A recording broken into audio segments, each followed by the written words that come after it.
All right, so it's like about 4 o'clock in the morning, and I get up early. I need to be in my other room over there, which is the office over there. But the deal is, I thought I would talk about a subject that might be worthy for some people that care whether they are successful in whatever endeavor they're working on. All right, there's a lot of stuff if you're working on your endeavor. There's a lot of stuff you can work on. But if you want to be a pioneer in something, what should you work on? What should you spend your time on? And what is wasting time? If you waste too much time, you won't be able to spend enough time on the pioneering idea. The reason that I'm thinking about this morning is because I've been buying and selling some pool sticks. When you first start doing that, you don't know anything. That's the same as buying and selling anything. You don't know anything when you first get started.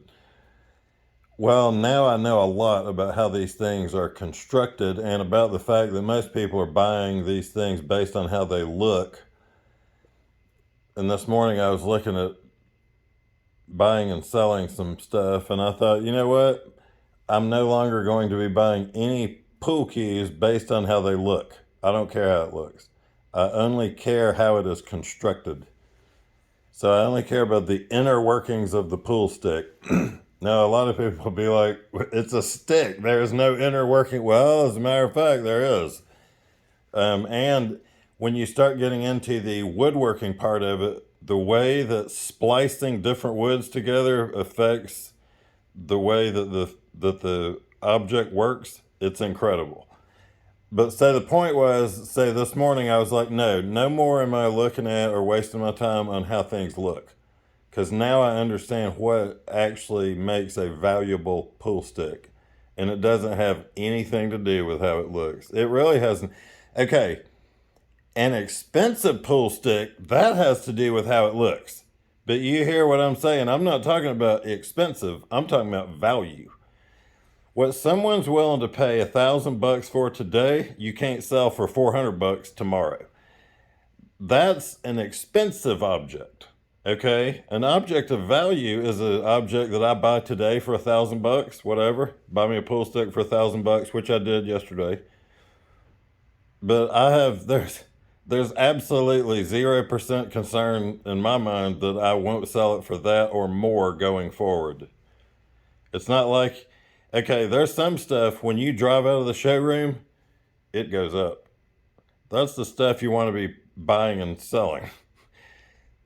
Okay, there's a lot of stuff that when you drive out of the showroom floor, it goes down. That's the stuff you want to be selling, but you don't want to be buying it. Okay. So if you like selling depreciating assets, then you need to go get a job at a car dealership or at at any kind of dealership, anywhere where you are not the owner. But the point is, and cars are the same. Are you going to if you're trying to pioneer something in automobiles? What are you going to spend your time doing? Where's the best place to spend your time? Okay, so what I'm going to do is I'm going to relate this back to another character, and we're going to take a look at him. That's how I think you can figure out where to spend your time. All right. So it's a guy named George Daniel, the watchmaker. I never heard of the guy, so I find it funny when I say the famous watchmaker because I never heard of him. But now I know who he is. So here's the deal. This is the guy that invented the coaxial escapement, which is now found in almost all Omega watches. It's what makes it possible to run a mechanical watch basically with no lubrication, which means that since lubrication is affected by humidity, if you're running with no lubrication, then the humidity can't affect the timekeeping. All right. And it was much more efficient because there was much less friction happening within the escapement as it was tick tock, tick tock, tick tock. Okay. So if you look at watchmaking, it's not like that's the only guy that was out there doing it. He was one of the only guys that was making watches by hand all the way from the beginning to the end. Every component by hand.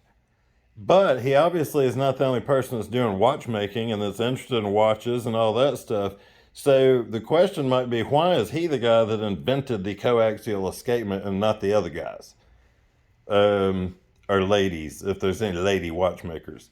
Okay, why? Well, let's look at watches. The internal workings of mechanical watches, they have something called I might have forgotten what it's called, the complication. I had to stop the video. That I was correct. It was the complication. Okay, the complication is something inside a mechanical watch that is used to do something other than keep time. So another function on your watch would be considered a complication. Now, what's kind of weird about that, if you look at the Space Traveler watch, okay, that was invented and built by George Daniel, okay, is keeping sidereal time a complication? Actually, I don't think it is. I think that falls into non-complication. The reason I'm talking about complications is because in life and on every project you've got complications. Complications are things that do not pertain to the actual objective that you're working on, okay? But in watchmaking, it's an actual thing. In most of your other stuff, you're like, God dang, it's a complication. In watchmaking, it's like, all right, we're going to work on the complication. It's an actual thing, so you can learn and understand from it. What is it you can learn and understand? Well, if you look at someone who is pioneering in their field, George Daniel is not going to be spending a lot of his time on complications because they're complicated, and because he is trying to pioneer the actual timekeeping. He's not trying to come up with a new way to keep time. Do you see this? If you're trying to come up with a new way to do the same thing, that's one thing. Okay? A new way to do the same thing everybody else is doing, that's one thing. That's not what pioneers do. Pioneers are not coming up with new ways to do the same thing everybody else is doing. Pioneers are coming up with a new thing, something that's totally new. So you could look at the original escapement and then look at the coaxial escapement and you say, well, that's an evolution from one to the other. Well, it may be, but if you look at it, they're actually totally different. Okay. My point is that the work on the escapement is a work on actual timekeeping. It's the work on the keeping of time. It's not working on some kind of sidebar. That's why I say, is sidereal time a sidebar? It really isn't, because sidereal time, I believe, is how they used to keep time before, I don't know, before watches? I don't know. So I think a complication would be like in one of his watches, he had it was a thermostat or something like that. Or it was something where he's like, well, I want you to keep the watch at a certain temperature, so I've gone ahead and put a thermostat on there for you. The point is, you need to know in your own pursuit, what are the complications and what is the actual thing that you're trying to do. So now let's go back to pool sticks. What's the thing I'm trying to do? I have two things I'm trying to do, but I need to accomplish one in order for the other one to work. Okay. So one of them is I'm trying to experience all the pool sticks so that I understand which one is best for me. Even professionals can't do it as good as I can, because I can buy and sell and wheel and deal on those things. I could have bought and sold 1,000, and then finally I hit on one and like, oh my God, that's the one I'm taking to the pool hall.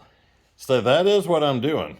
Just like with my golf clubs. The reason that I have so many sets of golf clubs is because I want to know which one is best for me. I do not trust just having a golf club fitting and them saying, hey, here's what we've set you with. I don't trust that. I'm like, no, give me those, and those. And I'll be back in a month and I'll tell you which ones work.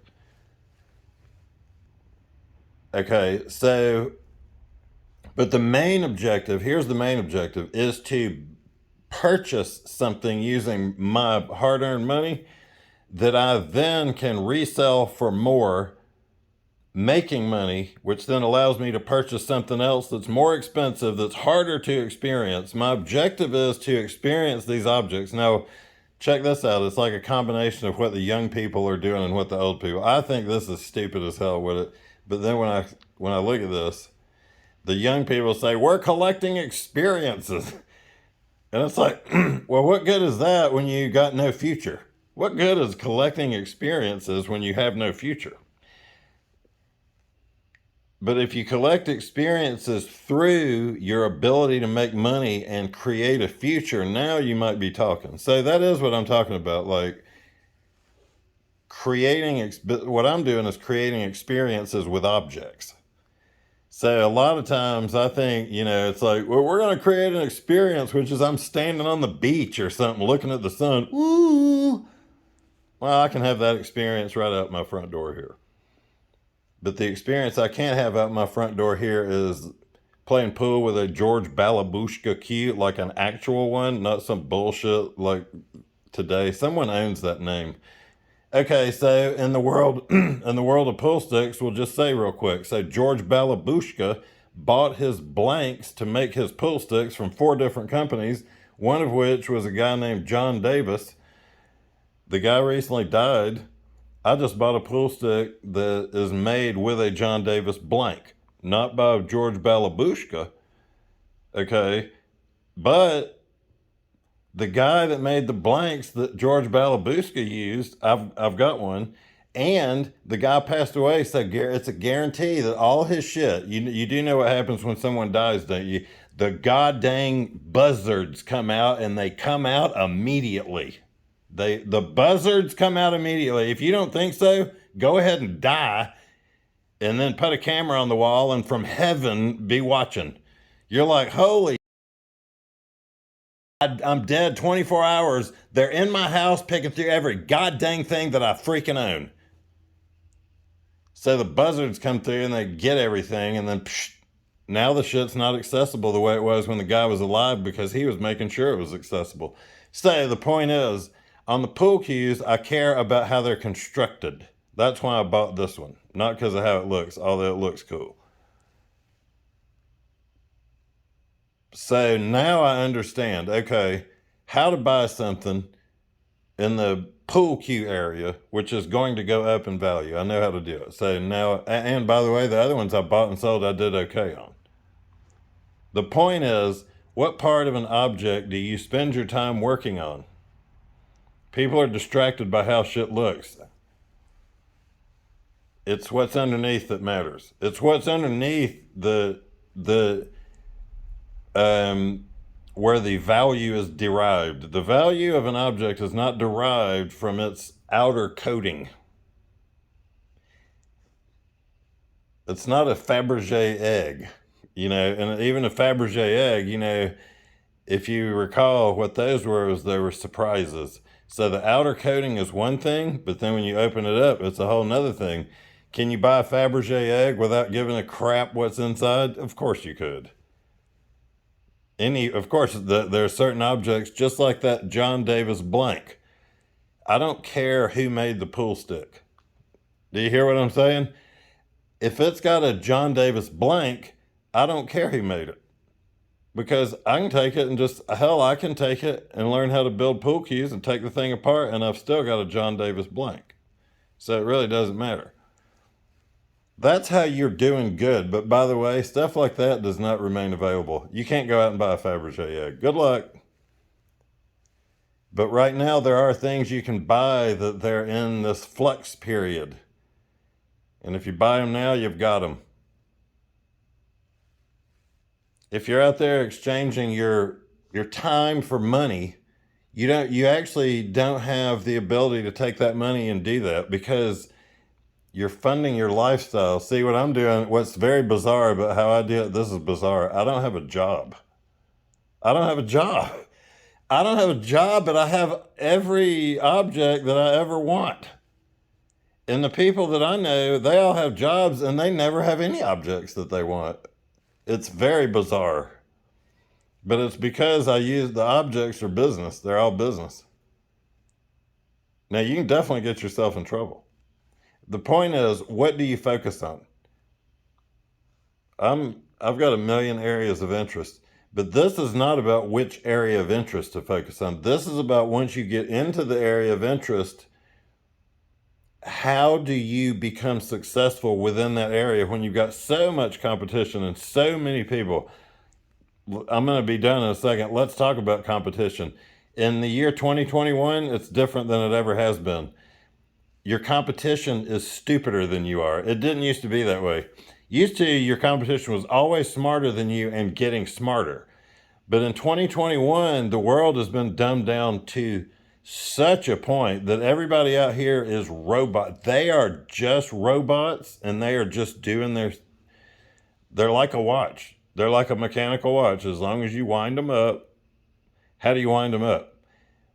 By the politicians telling them what they're going to give them, what they're going to get next, what's going to happen next in their life, who they're going to vote for, who they're going to pray for, who they're going to obey, who's going to be their authority figure. Is it going to be something floating around in the air, or will it be something that's down in the Capitol in Atlanta, or will it be in Washington? Will it have red hair or white hair? Will your God have red hair or white hair? I love it.